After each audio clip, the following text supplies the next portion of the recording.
بالله من الشيطان الرجيم. بسم الله الرحمن الرحيم. الحمد لله رب العالمين بارئ الخلائق أجمعين. الصلاة والسلام على سيد الأنبياء والمرسلين أبي القاسم محمد. اللهم صل على محمد وآل محمد وعلى الأطيبين الطاهرين المعصومين الغر الميامين الذين قال الله تبارك وتعالى في شان عصمتهم وطهارتهم في القرآن. بسم الله الرحمن الرحيم. إنما يريد الله ليذهب عنكم الرجس أهل البيت ويطهركم تطهيرا. اللهم صل على محمد وآل محمد ورحمة الله على أحبابهم ولعنة الله على ظالميهم ملعونين أجمعين إلى يوم الدين. أما بعد فقد قال الله تبارك وتعالى وقوله الحق. بسم الله الرحمن الرحيم. إن الدين عند الله الإسلام. وقال الله تبارك وتعالى في مقام آخر ومن يبتغي غير الإسلام دينا فلن يقبل منه وهو في الآخرة من الخاسرين. صلوات بابا. اللهم صل على محمد وآل محمد.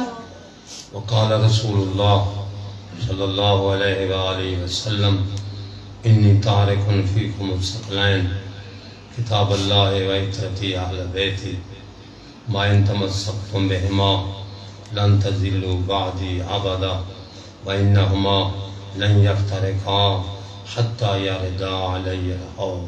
صلوات بابا. اللهم صل على محمد وآل محمد. قیادت عالم میں اللہ تعالیٰ کی ذات کا تعارف کرانے والے، اللہ کے دین کی تبلیغ و ترویج کرانے والے صحیح اور حقیقی نمائندہ خدا محمد و آل محمد علیہ السلام ہے. ان کے سوا کوئی نہیں ہے. ایک قرآن ہے اور دوسرا وارث قرآن. تب دین کی تکمیل ہوتی ہے. اور اللہ کے حکم سے اللہ کے نبی نے بھی دو ہادیوں کے بارے میں فرمایا. مسلم فرمان ہے اور اس فرمان کو اپنے اور غیر تمام مسلمانوں نے لکھا کہ امت کی ہدایت کے لیے، امت کی صلاح کے لیے، فلاح کے لیے اللہ کے نبی نے دو ہادی چھوڑے. ایک ہادی قرآن ہے، دوسرا نبی کی اطرت معصومین اہل بیت رسول. یعنی اس میں کوئی شک شبہ کی گنجائش ہی نہیں ہے. اتصال ہے قرآن اور اہل بیت، قرآن اور اہل بیت، تفرقہ بھی نہیں ہے. اس کی طرف اگر توجہ کرے پوری ملت تو میں سمجھتا ہوں کہ جو تفرقے ہیں وہ پھر قواریت ختم ہو جائے گا. مرکز سے ہم دور ہیں، مرکزی باتوں اور نبی کے آخری فرمان سے ہم سمجھ نہیں سکتے. دہراتے ہیں کئی مرتبہ، پڑھتے ہیں کئی مرتبہ، لیکن اس کی طرف توجہ نہیں ہے کہ تقاضا کیا ہے قرآن کا تقاضا، اور وارث قرآن کے جو ان کی پاک سیرت طیبہ ہے ہمارے لیے مشعل راہ ہے، وہ ان کو اپنی ذمہ داری کا احساس نہیں کرتے. اس وقت ضروری ہے اللہ کے نبی کا آخری پیغام سنایا جائے. وہ نبی معظم صلی اللہ علیہ وآلہ وسلم جس کی حیثیت، مقام، منزلت خالق نے بیان فرمائی مخلوق کو سورۃ حشر میں. وما آتاکم الرسول فخذوہ یہاں کوئی شرط نہیں ہے، وقت کی قید نہیں ہے، مکان کی قید نہیں ہے، کوئی پابندی نہیں ہے، جو میرا رسول دے لے لو، اس میں کوئی پابندی نہیں ہے، نہ مکے کی نہ مدینہ کی، بس جو میرا رسول دے لے لو۔ اور وما نہاکم عنہ فانتہوا، جس سے روکے رک جاؤ۔ اگر امت فکر کرے تو اس نتیجے پر پہنچے گی، اللہ کے نبی نے قرآن دیا اور ساتھ وارث قرآن دیے۔ صحیح قرآن کی تعریف، صحیح قرآن کے دین کو وارث قرآن کے بغیر کوئی صحیح معنی میں تعلیم قرآن جو ہے وہ نہیں دے سکتے۔ فقر وہ دے سکتے ہیں جیسے علماء نے فرمایا ہے، اہل البیت ادرا بما فی البیت، گھر والے بہتر جانتے ہیں اس گھر میں کیا نازل ہوا، اس گھر میں کس چیز کے بارے نازل ہوا، کس کی فضیلت میں کیا نازل ہوا۔ دیکھیں آیت مختلف ہیں اور ان مختلف کو دو حصوں میں تقسیم کیا گیا ہے، آیت محکمات، آیت متشابہات۔ محکمات وہ ہیں جن کے مطالب واضح ہیں، اقیم الصلاۃ، حکم خدا ہے نماز قائم کرو، یہ آیت محکم ہے، مطلب اس کا واضح ہے۔ متشابہ وہ آیت ہیں جن کا مطلب واضح نہیں ہے، ظاہر قرآن مجید ہے، قرآن کا ایک ظاہر ہے جس کو ہم سمجھ سکتے ہیں ظاہری میں، اقیم الصلاۃ ظاہری ہے کہ نماز کا حکم ہے، نماز واجب ہے، ہم سمجھ لیتے ہیں، اور ایک اس کا باطن ہے۔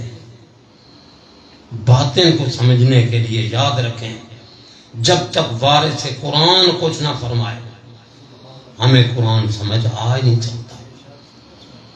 یعنی قرآن کے ظاہر کو تو ممکن ہے کسی حد تک ہم سمجھ لیں، ظاہر قرآن کو ممکن ہے کسی حد تک سمجھیں، کامل بھی نہیں سمجھ سکتے ظاہر قرآن کو، لیکن باطن قرآن کو سمجھنے کے لیے کلام معصوم کی ضرورت ہے۔ جب تک کلام معصوم نہ ہو ہم قرآن کو سمجھ نہیں سکتے۔ اور پھر قرآن مجید میں جہاں آیت محکمات متشابہات کا ذکر ہے وہاں یہ فرمایا جن کے دل ٹیڑھے ہیں، یعنی کبھی انہوں نے دین کو تسلیم کیا نہیں، وہ بندے متشابہات آیت کے پیچھے لگے ہوئے ہیں اور ان کو اپنے عقل و اپنے قیاس سے دوسروں کو سمجھانے کی کوشش کرتے ہیں۔ فَأَمَّا الَّذِينَ فِي قُلُوبِهِمْ زَيْغٌ فَيَتَّبِعُونَ مَا تَشَابَهَ مِنْهُ، جو آیت متشابہ ہیں، جن کے دلوں میں کجی ہے، ٹیڑھا پن ہے، یعنی آج تک انہوں نے دین کو سمجھا ہی نہیں، ان کی بس یہ عادت ہے کہ جب بھی بات کریں گے اپنی عقل و اپنے قیاس کے مطابق متشابہ کے معنی بات کریں گے۔ میرا نظریہ یہ ہے، میرا نظریہ یہ ہے، میرے عقل کے مطابق اس کا معنی یہ ہے۔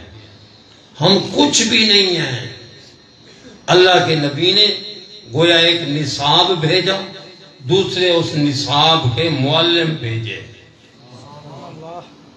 اب ابتدائی پرائمری سے لے کر ایم اے تک کہ دیکھتے ہیں ہم، ایک نصاب ہے، ایک استاد ہے۔ پرائمری کے لیے پرائمری فیل ٹیچر نہیں ہوتا جی، پرائمری کے لیے وہ ہوتا ہے جو پرائمری کلاسز کا استاد ہو، استاد کی صلاحیت رکھتا ہو۔ جب تک استاد نہ آئے تو پرائمری والے اس کورس کو پڑھ ہی نہیں سکتے۔ تو بالکل اسی طرح ہے کہ قرآن مجید کو سمجھنے کے لیے معصوم کی ضرورت ہے۔ کلام معصوم جب تک نہ ہو ہمیں قرآن سمجھ آ ہی نہیں سکتا۔ ممکن ہے ہم محکم کو کچھ حد تک سمجھ لیں، لیکن متشابہ کو تو سمجھ ہی نہیں سکتے۔ اور ادھر مصیبت یہ ہے، اما الذین فی قلوبہم زیغ، جن کے دلوں میں کجی ہے، ٹیڑھا پن ہے، وہ محکمات کو چھوڑ کر متشابہ کے پیچھے لگے ہوئے ہیں اور لوگوں کو گمراہ کرنے کی کوشش کرتے ہیں۔ اس سے یہ مراد ہے، اس سے یہ مراد ہے، نہیں ہے وہ مراد جو ان کی مراد ہے۔ سرکار امام حسن عسکری علیہ السلام کے زمانے میں اللهم صل على محمد وعلى محمد۔ اسحاق کنتی نامی شخص، جس نے قرآن میں تناقض، قرآن میں قرآن کی غلطیاں اپنے عقل کے ناقص عقل کے مطابق نکالنے کی کوشش کی۔ ایک اس کا شاگرد تھا، وہ جانتا تھا کہ امام معصوم موجود ہے، یہ بہتر جانتے ہیں یہ میرا استاد کیا کر رہا ہے۔ اس کے دل میں یہ کھٹکا اور فوراً امام حسن عسکری علیہ السلام تک پہنچ گیا۔ اس نے عرض کیا قبلہ، میرا استاد نہ جانے کیا دفتر لکھ رہا ہے، کئی ورقے کئی کتابیں پور کر چکا ہے۔ پوچھا کہ یہ کیا ہے؟ کہا تناقض قرآن، قرآن کی ایک آیت دوسری آیت کے برعکس ہے۔ جیسے ایک مثال دے دوں، آپ کہیں گے کیسے تناقض، ایک آیت دوسری آیت کے کیسے؟ جو اس نے سمجھا وہ کیا ہے؟ لا تدرکہ الابصار وہو یدرک الابصار، ایک آیت ہے قرآن مجید سورہ کا نام کہ کوئی آنکھ اللہ کو نہیں دیکھ سکتی، وہو یدرک الابصار، اور وہ اللہ کی ذات آنکھوں کا خالق ہے، آنکھوں کو دیکھتا ہے۔ تو اس نے کیا کیا؟ دوسری آیت قیامت کے لیے ہے، سورۃ قیامت کی، وجوہ یومئذ ناظرۃ الی ربہا ناظرہ، کچھ چہرے اپنے رب کی طرف دیکھیں گے۔ اس نے کہا پہلی آیت کہہ دیا ہے نہیں دیکھیں گے، دوسری آیت کہہ دیا ہے دیکھیں گے، تو یہ قرآن میں نقص ہے۔ اب اس نے کہا جی اس قسم کی انہوں نے آیت جمع کی ہوئی ہیں، آپ فرمائیں کیا کروں میں تو پریشان ہوں، جب معصوم موجود ہے تو یہ کون ہے؟ وہ اسحاق کندی جو قرآن کے تناقضات اپنے قیاس باطل کے مطابق لکھ رہا تھا۔ آج کل کے اسحاق کندی بہت زیادہ ہیں ہمارے معاشرے میں، جی ہمارے معاشرے میں اس قسم کے بندے بہت زیادہ ہیں، اللہ ان کی شان سے محفوظ رکھے۔ یہ جو علماء نے تفسیریں لکھی ہیں، علماء کی معصومین کی قول کی مطابق لکھی ہیں، یعنی کسی نے تفسیر لکھی ہے تو انہوں نے لکھا ہے کہ اس آیت کی تائید و تصدیق فلاں معصوم کے قول کے مطابق ہے، انہوں نے حوالہ دیا ہے۔ یہ جتنی تفسیریں ہیں، اور ہماری سب سے بڑی تفسیر 10 جزوں پر مشتمل مجمع البیان فی تفسیر القرآن ہے، سب سے بڑی تفسیر اور جامع ترین تفسیر، اس وقت کی مختصر اور جامع تفسیر اس کا نام ہے تفسیر نمونہ۔ بہترین تفسیر ہے، مختصر ہے لیکن اپنی مثال آپ ہے۔ واقعاً جس طرح نام رکھا گیا تفسیر نمونہ، تو وہ تفسیروں میں سے تفسیروں کا ایک نمونہ ہے، اردو ترجمہ ہو گیا۔ تو جو قرآن سے الحمدللہ سارے محبت رکھنے والے ہیں، رغبت رکھنے والے ہیں، مطالعہ کریں تو ان کو اپنی علمی قرآنی علوم میں جو ہے نا اضافہ ہو جائے گا۔ تو امام کی خدمت میں آئے، امام نے فرمایا اپنے استاد کو کہہ دے آپ نے جو قرآن سے معنی سمجھا ہے، آپ یقین سے کہہ سکتے ہیں جو میری مراد ہے اللہ کی وہی مراد ہے۔ آپ اگر توجہ فرمائیں کہ امام کلام امام کا ہے، امام نے فرمایا اپنے استاد سے یہ کہہ دینا کہ جو آپ کی مراد ہے آپ کہہ سکتے ہیں کہ اللہ کی مراد وہی ہے۔ تو ایک مرتبہ اس نے کہا یہ تجھے کس نے بتایا؟ وہ چور کی دیہڑی میں تنکا، وہ کھٹکنے لگا، یہ تو میرا شاگرد ہے، آج تک تو مجھ پر اتنی اعتراض ہی نہیں کیے، یہ تجھے کس نے بتایا؟ اس نے بہانہ بنایا جناب، مجھے بس خیال آ گیا، نہیں یہ تیرا کلام نہیں ہے، کسی اہل علم کا کلام ہے۔ تو بڑے تکرار کے بعد اس نے کہا یہ سرکار امام حسن عسکری علیہ السلام کا کلام۔ اللهم صل على محمد وعلى محمد۔ ثواب کی نیت سے باوض بلند صلی اللہ اللهم صل على محمد وعلى محمد۔ اب اس نے جب یہ جملہ سنا، یہ جملہ، یہ تیرا کلام جو ہے، تو کہہ سکتا ہے کہ جو میں نے قرآن سے سمجھا ہے اللہ کی مراد وہی ہے جس کا کلام ہے، خالق کا کلام ہے نا، تو خالق کی مراد بھی یہی ہے۔ اس نے کہا یہ تو میں نہیں کہہ سکتا، لیکن بتا تجھے کس نے بتایا؟ بڑے تکرار کے بعد انہیں بتایا جناب میں نے جا کر آپ کی شکایت کی تو مجھے رہنمائی فرمائی ہے مولا امام حسن عسکری علیہ السلام اور مولا امام حسن عسکری علیہ السلام کے نام کی ایک تفسیر بھی ہے قرآن کی، مختصر ایک جلد میں ہے تفسیر امام حسن عسکری علیہ السلام۔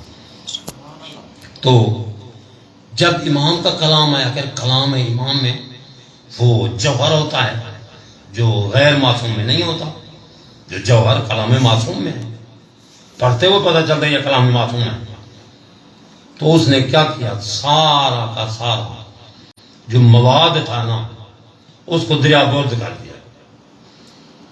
بھی بالکل امام نے فرمایا میں تو اپنی عقل کے مطابق لکھ رہا ہوں، تو میرے کلام، میں تو یہ نہیں کہہ سکتا کہ میرے کلام کا میری جو مراد ہے اللہ کی وہی مراد ہے، لہذا یہ تو بالکل غلط ہے۔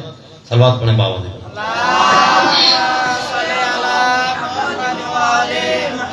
جا کر امام حسن علیہ السلام کی خدمت میں توبہ طے ہوا کہ میں آج کے بعد قرآن پر اعتراض نہیں لکھوں گا۔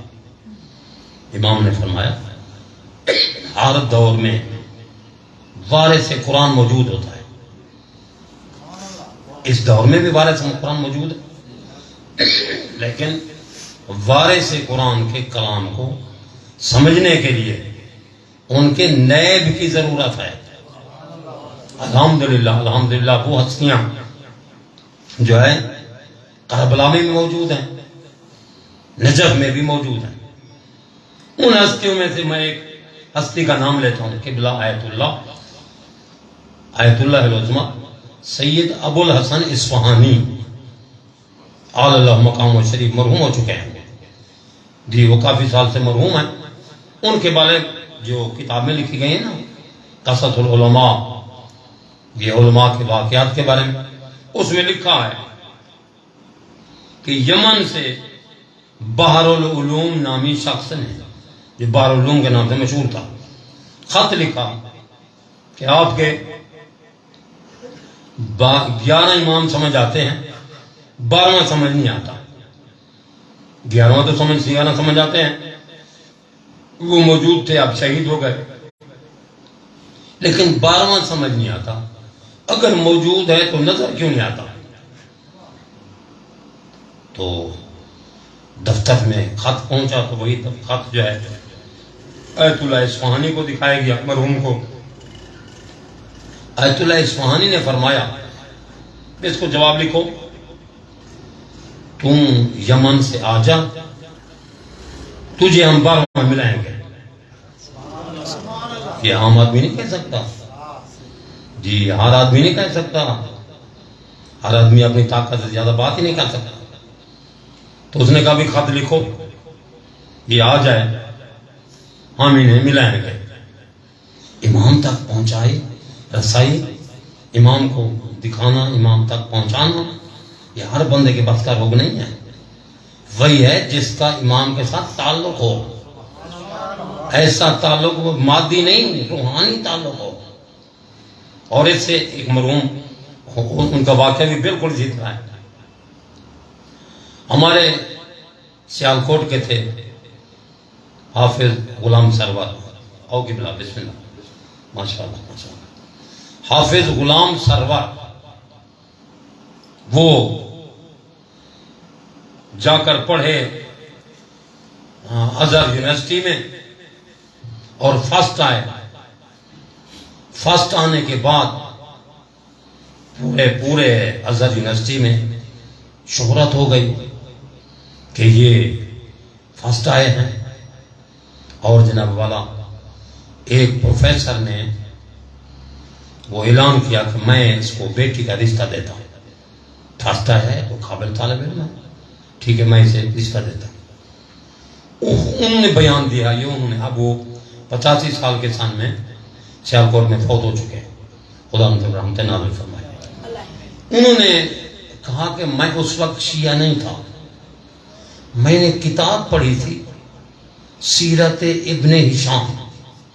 سیرت ابن ہشام میں ہے کہ جب اللہ کے نبی کے نکاح کا وقت آیا تو نکاح کا خطبہ مولا علی کے بابا حضرت عمران ابو طالب نے پڑھا. ادھر مسلمانوں کی حالت یہ ہے کہ وہ نبی کے نکاح خاں کو مسلمان بھی نہیں کہتے. کہتے میں موقع میں مل گیا مجھے تو میں نے کہا بھی میرے نکاح کے لیے کسی کافر کو بلاؤ, میرے نکاح کے لیے کسی کافر کو بلاؤ. تو انہوں نے کہا بے وقوف ہو گیا, پاگل ہو گیا, کوئی کافر مسلمان کا نکاح پڑھ سکتا؟ انہوں نے کہا چلو عبد المسیح ہیں جو جامعہ ازہر یونیورسٹی کے پروفیسر ہیں, وہ ہیں عیسائی, چلو عیسائی سے کہہ دو میرا نکاح پڑھے.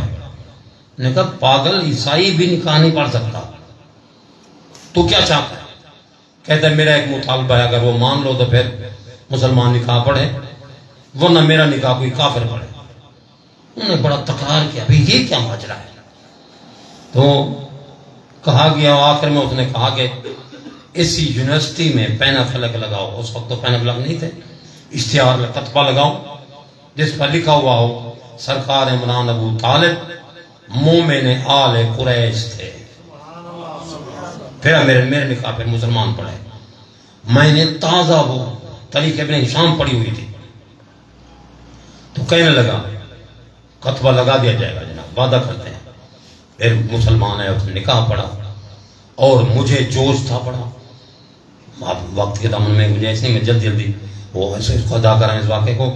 وہ کہنے لگا میرے اندر جوش تھا, کون ہے میرے مقابلے کا, میں نے پی ایچ ڈی کر لی ہے عربی میں, علوم عربی میں, کون ہے میرے مقابلے میں. حتیٰ کہ میں نے مناظرے کے لیے نجف خط لکھ دیا بھی میرے جواب دو, 5 سوال ہیں میرے جواب دو. یہ خط دفتر والوں نے جس طرح آیت اللہ اصفہانی کو دیا تھا نا, تو یہ خط جو ہے نا آیت اللہ العظمیٰ سید ابو الحسن آغا حکیم کو دیا. آغا حکیم کو دیا خط, محسن الحکیم آل اللہ مقام و شریف کو دیا. تو محسن الحکیم قبلہ نے فرمایا رحمت اللہ علیہ نے بے ان کو جواب دو بھی تم آ جاؤ مناظرے کے لیے, ہم تیار ہیں, جواب ہم دے دیں گے. وہ بندہ بھی نجف پہنچ گیا, وہ بندہ یمن پہنچ گیا. اب دونوں کی بات عرض کرتا مختصر. جب پہنچا تو کہنے لگا جی وہ مجھے ملاؤ بندہ, میں نے جواب لینا ہے ان سے. آیت اللہ حکیم نے فرمایا اسے کھانا کھلاؤ, چائے پلاؤ, اس کے بعد جو ہے اس کے جو ہے سوالات کا جواب دیا جائے گا. تو مغرب عشاء ہو گئی, کہنے لگا کہ نماز پڑھ لو, تیرا جواب مغرب عشاء کے بعد ہوگا. تو یہ بندے اس نے نماز پڑھی اور کہا بھی اسے لے جاؤ حرم میں, مولا کے حرم میں لے جاؤ. مولا ہی مولا امیر المومنین علی بن ابی طالب علیہ السلام کے حرم میں لے جاؤ. وہ ٹائم بھی آیا اور ان کو لے گئے جناب والا مولا امیر علیہ السلام کے حرم میں.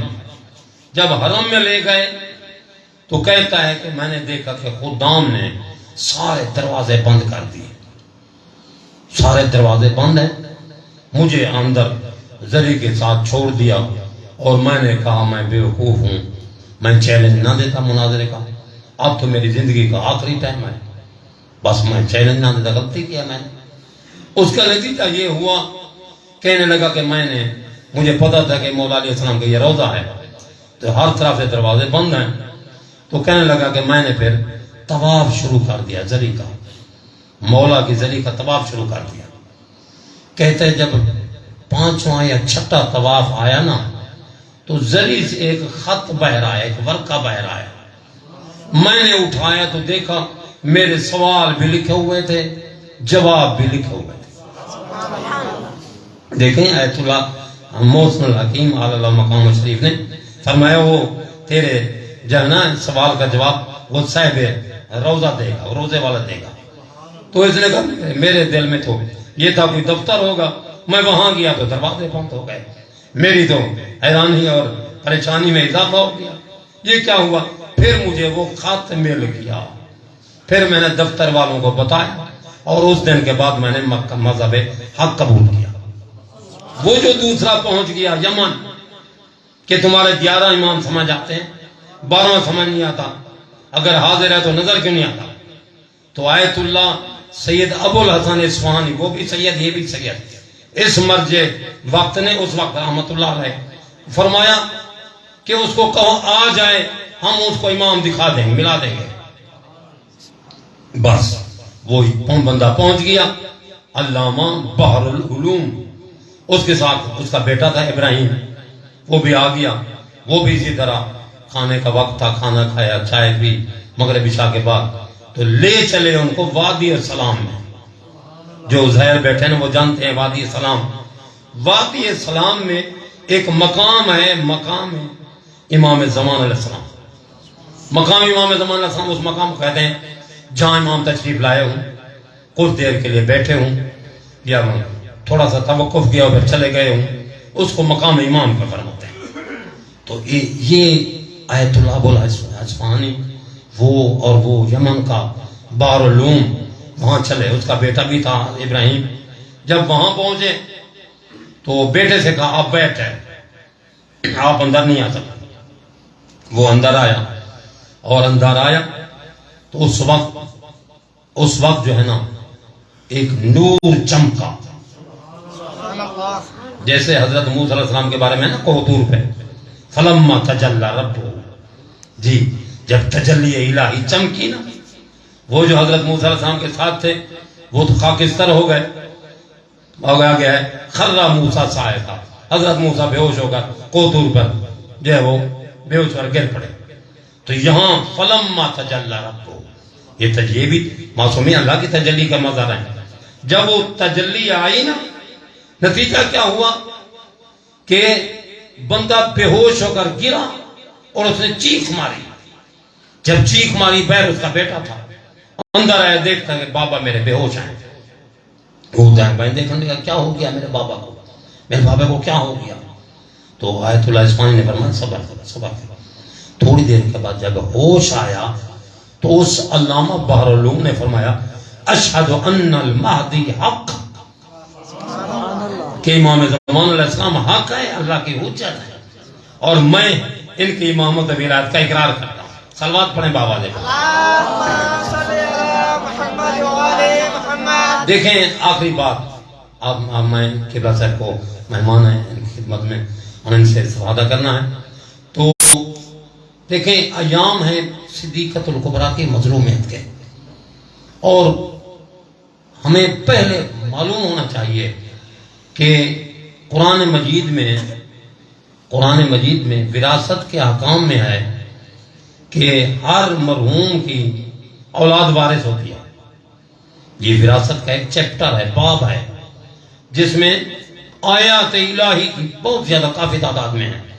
ان میں سے جو ہے نا وراثت والے یوصیکم اللہ فی اولادکم للذکر مثل حظ الانثیین، یعنی اللہ کی طرف سے حکم ہے کہ اپنی اولادوں کے بارے میں کہ اگر کسی کا والد فوت ہو جائے تو لڑکے کو جو ہے نا ڈبل اور لڑکی کو جو ہے نا 1 گنا جو وراثت ملے گی.